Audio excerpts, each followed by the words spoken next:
Hello viewers, this video presentation is for the topic ER2 Relational Model from the second unit of Database Management Systems. The objectives of studying this topic is to understand about the conversion of ER model to relational model. ER model can be represented using ER diagrams, which is a great way of designing and representing the database design with a flowchart format.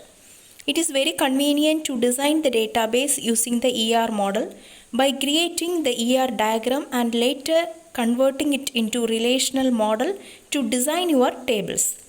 But not all the ER model constraints and components can be directly transformed into relational model, but an appropriate schema can be derived. For example, ER diagrams and convert it into relational model schema, hence creating tables in relational database management systems. While during the conversion process, the entity will become the table.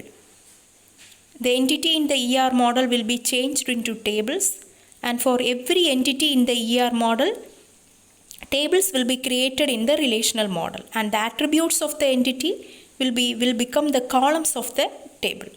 And the primary key specified for the entity in the ER model will become the primary key for the table in the relational model. Now let us see one example. Here is the entity, student entity, having the attributes like name, ID, address and age. When we convert this entity model into relational model, we will create the table with the name student, and the table will have the columns. The attributes of the entity model will become the columns of the relational model. Like the student table will have the columns like student ID, name, age and address. And when the entity model having the relationship, when we convert it into relational model, the relationship becomes another one table called as relationship table.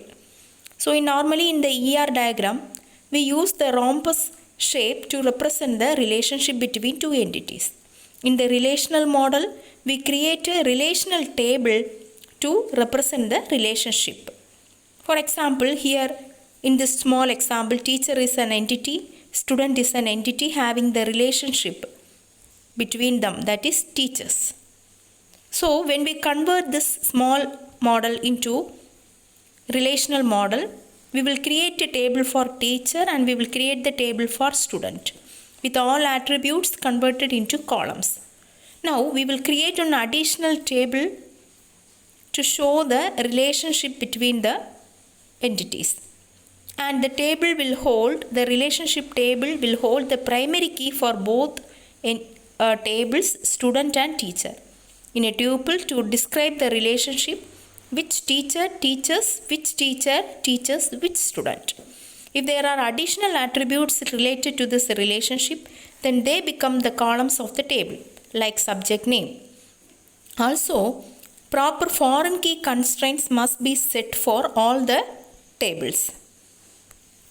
Again, we are seeing the example, the student entity having the attributes like name, class, subject, roll number.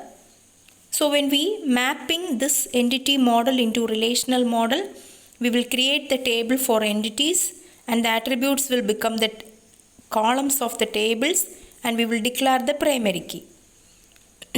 In this example, we are having the entity student and course having the relationship enrolled. So when we map this into relational model, we will create the table for relationship. We will add the primary keys of all the participating entities as fields of table with their respective data types. If the relationship has any attributes, and each attribute will become the field of the table, and we will declare the primary key composing of the primary keys of participating entities. And also we have to declare all the foreign key constraints. And when we convert the weak entity set into the relational model, normally the weak entity set is one which does not have any primary key associated with it. So in this model, student is a strong entity, dependent is the weak entity, So for mapping weak entity into a relational model also, we will create the table for the weak entity set and we will add all its attributes to table as a field. We will add the primary key of identifying entity set and declare all the foreign key constraints. Next one is how to convert the hierarchical entities into a relational tables.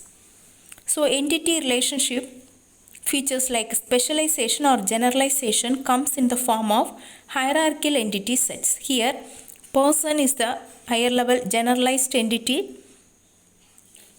which is specialized into two entities, student and teacher. Student having their own attributes, teacher having their own attributes, and the generalized entity, person having their own attributes. And when we convert it into relational model, the mapping process consists of all the similar processes, like we will create the table for all the higher level entities and we will create the table for lower level entities, add the primary keys of the higher level entities in the table of lower level entities. In the lower level tables, add all the attributes of lower level entities and we will declare the primary key of higher level table and the primary key of lower level table and we will declare the foreign key constraints. That's all about the topic. Now let us see the university possible question. Very simple question is how to convert the ER model into relational model, explained with example. So here we have to explain all the attributes, all the features we have to involve while converting the ER model into relational model. We have to explain it with the proper examples. Okay, students, thank you all.